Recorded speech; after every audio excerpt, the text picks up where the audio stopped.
उन्हाळ्यामध्ये वजन कमी करण्यासाठी एक बेस्ट पदार्थ मी तुम्हाला सांगणार आहे, तो म्हणजे गोंदकतिरा। तर गोंदकतिरा हा डिंकासारखाच असतो, थोडा वेगळा असतो। दोन्हीही तुम्हाला झाडाच्या चिकापासूनच मिळतात। डिंक जो आहे, जो रेग्युलरली आपण वापरतो, तो पाण्यात टाकल्यावर विरघळतो आणि हा पाण्यात टाकल्यानंतर जेलीसारखा फॉर्म होतो, पाणी सगळं तो शोषून घेतो।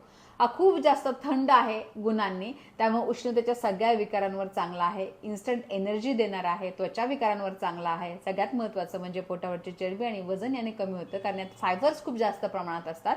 त्यामुळे तुमचं मेटाबॉलिझम सुधारतं, पोट भरलेलं राहतं, इतर काही खाण्याचे क्रेव्हिंग्स होत नाहीत।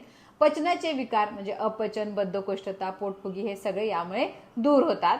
आता याचा वापर कसा करायचा, साधारण 5 ते 6 तास हे भिजत घालायचं, किंवा रात्री झोपताना 2 ते 3च क्रिस्टल तुम्हाला भिजत घालायचे, त्याचा जेलीसारखा फॉर्म सकाळी होईल।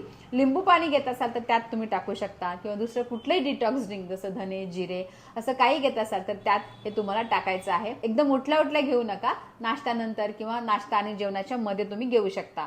सलग आठवडाभर घेऊ नका, आठवड्यातून फक्त 2 ते 3च वेळा घ्या। ज्यांची वात आणि कफ प्रकृती आहे त्यांनी याचा वापर जपून करा, किंवा ज्यांना डिंकाची ॲलर्जी आहे त्यांनी देखील गोंदकतिरा वापरताना काळजी घ्या। अशा प्रकारे गोंदकतिराचा वापर या उन्हाळ्यात तुम्ही करून तुमचं वजन कमी करू शकता। थँक्यू।